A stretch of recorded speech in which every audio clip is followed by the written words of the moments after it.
سلام بیننده گرامی، امروز چهارشنبه 22 ایول است. ساعت به وقت شهر پراگ 10. حالا فرصت نشر سرخط خبرها فرا رسید. من عبدالله شروف هستم. برنامه اخبار آزادی ساعت 4 به وقت دوشنبه در کانال آزادی ویدیو و در سامانه رادیو آزادی CW azadi.org مستقیم نشر می شود و ثبتش را هم می توانید آنجا ببینید. رو می‌آوریم به خبرها. در فرودگاه بین‌المللی شهر دوشنبه صبح امروز 22 ایول نخستین پرواز منتظم پس از توقف 4 ماه آغاز شد. هواپیمای شرکت فلای دوبای در مسیر دوبای دوشنبه دوبای پرواز انجام داد.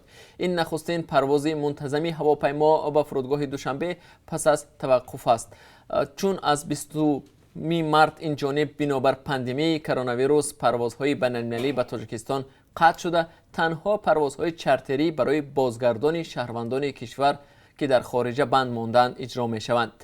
در اداره شرکت فلای دوبای روز 22 ایول به رادیو آزادی گفتند که ساعت 3 صبح امروز پرواز مقرره شرکت از دوبای به دوشنبه صورت گرفت. همه مسافرانی که از دوبای آمدن با خود معلوماتنامه درباره نداشتن کووید 19 در دست دارند، بنابراین آنها به کرانتین فرستاده نمی شوند، ابراز داشتند در شرکت فلای دوبای. مسئولان شرکت میگویند پروازها هفته یک مرتبه روز چهارشنبه صورت میگیرند. مسافرانی که از دوشنبه به دوبای پرواز کردنی‌اند باید با خود معلوماتنامه درباره عاری بودن از کووید 19 داشته باشند که نه پیشتر از 96 ساعتی قبل از پرواز داده شده است. داشتن سغورته طبی نیز برای مسافران این مسیر حتمی است. امارات متحده عرب هنوز برای شهروندان تاجیکستان ویزای سفر نمی‌دهد، اما مسافران حق دارند توسط فرودگاه این کشور به دولت‌های سوم پرواز کنند، به شرطی که مهلتی بین پرواز ترانزیتی از 20 ساعت بیشتر نباشد. در عموم پروازهای بین‌المللی از دیگر مسیرها به تاجیکستان هنوز بسته باقی میمانند و مسافران خصوصا از روسیه نمیتوانند به وطن برگردند. در همین حال پروازهای چارتری از خارج به تاجیکستان ادامه دارند. شرکت تاجیک ایر صبح امروز مسافران تاجیک را از شهر سئول کره جنوبی به تاجیکستان آورد. پروازهای چارتری از روسیه اساساً از شهر مسکو به دوشنبه ادامه دارند. شرکت سامون ایر در همین حال اعلان کرده است که روز 28 ایول در خط سیر دوشنبه فرانکفورت دوشنبه پرواز انجام می‌دهد. سید مکرم عبدالقادرزاده رئیس شورای مرکز اسلامی تاجیکستان گفت امسال نماز عید قربان دست جمعانه دایر نمی شود و شهروندان می توانند در وقت نماز به ذکر و تسبیح در خانه‌هایشان مشغول شوند.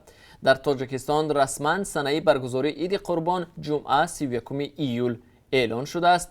از بس که ما در حالت فوق‌العاده و معمولی و غیر عادی قرار نداریم، مساجد بسته است تا برطرف شدن این خطر. در این حالت شریعت اسلامی پیش بینی کرده است که نمازگزاران در خانه‌های خود در وقت نماز عید به ذکر و تسبیح مشغول شوند، گفت رئیس شورای مرکزی اسلامی تاجیکستان. سید مکرم عبدالقادرزاده درباره چگونه در این حالت صورت گرفتن قربانی را نیز شرح داد. یک نازکی موافق مذهبی حنفی این است که در صورتی که نماز عید خوانده نمی شود قربانی پیش از پیشین صورت باید نگیرد، چرا که اینجا باید نماز عید خوانده می شد، حالا نمی شود و به همین خاطر قربانی کمی به تأخیر پس از نماز پیشین انجام دادن موافق مذهب است، گفت عبدالقادرزاده. او گفت یک ساعت پس از برآمدن آفتاب نیز قربانی جایز است، اما افضلتر و خوبش پس از نماز. پیروان دین اسلام در روز عید قربان گوسفند، بز و یا چاروای دیگر ذبح کرده قسمی از گوشت آن را خیر میکنند. عیادت بیماران و فاتحه خوانی در مزارها نیز از عادت‌های معمولی این جشن حسابیده می شود. یک ساکن شهر دوشنبه برای تجلیل باشکوه زادروز همراه با کودکان به نقض قانون تنظیم و رسم آیین عیبدار شده است. ریاست کارهای داخلی شهر دوشنبه با نشر نوار رقص و بازی کودکان از تجلیل باشکوه زادروزی نورالله قهاروف خبر داده است. با اطلاع این نهاد قهاروف روز 15 ایول خلاف قانون تنظیم و عنعنه که تجلیل زادروز را تنها در دایره اهل خانواده اجازت می‌دهد، زادروزش را با جمع کودکان زیاد و تشکیل ضیافت در میدانچه ورزشی واقع در ناحیه شاه منصور شهر دوشنبه جشن گرفته است.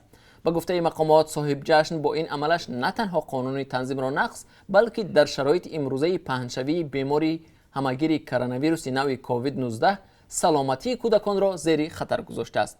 نظر نورالله قهاروف که زادروزش را با جمع کودکان جشن گرفته است معلوم نیست، اما ریاست کارهای داخلی شهر دوشنبه گفته است نسبت صاحب جشن طبق ماده 481 کودکس حقوق ویرانکنی تاجیکستان برای نقض قانون درباره تنظیم عنعنه و جشن و مراسم ها پرونده مأموری آغاز شده است.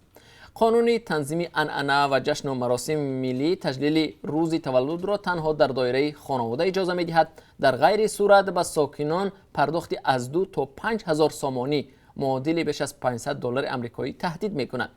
در گذشته هم چندین نفر برای تجلیل زادروز خود جمع از دوستان در طربخانه مجازات شده بودند. فوریه سال 2019 آوازخوان فیروزه حفیظ‌آور را برای تجلیل زادروزش دادگاه ناحیه اسماعیل سامانی به مبلغ 5,000 سامانی جریمه بسته بود. در حکم دادگاه گفته میشد حفیظ‌آور برخلاف طلبات قانون تنظیم به زادروزش چند نفر از همکسبانش را دعوت کرده است. کمیته شهروندی نجات گروگانها و زندانیان سیاسی تاجیکستان، یک گروه مخالف حکومت تاجیکستان، از سازمانهای بین‌المللی حقوق بشر درخواست کرده است که نگذارند فعال جامعه شهروندی قدم اسمتوف از روسیه به تاجیکستان استرداد شود. این سازمان مقرش در شهر ورشوی لهستان روز 22 ایول با نشر یک اظهارات که در وبسایت این گروه نشر شده است نوشت که دوشنبه تلاش دارد قدم اسمتوف را از روسیه به تاجیکستان استرداد کند. نظر مقامات تاجیکستان و روسیه درباره این گفته‌های کمیته شهروندی نجات گروگانها و زندانیان سیاسی تا به حال معلوم نیست. در اظهارات این سازمان از قول وکیل دفاعی قدم اسمتوف شهرت خودرفتوف آمده است که زیر حمایش از سال 2005 به این طرف شهروند روسیه می باشد و حکومت تاجیکستان حالا تلاش دارد شهروندی او در روسیه لغو شود و به تاجیکستان استرداد گردد.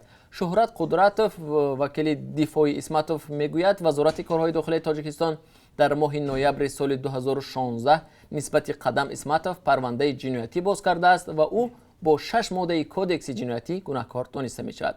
با گفته این وکیل دفاع اگر شهروندی اسمتوف لغو شود او را در تاجیکستان از 15 تا 20 سال زندان تهدید می کند. کمیته شهروندی نجات گروگانها و زندانیان سیاسی تاجیکستان از عفو بین الملل سفارت‌های کشورهای خارجی در دوشنبه سر اداره کمیسریت عالی سازمان ملل متحد در امور پناهندگان و نیز پارلمان اروپا تقاضا کرده است که به این قضیه دخالت نموده و نگذارند قدم اسمتوف به دوشنبه استرداد شود.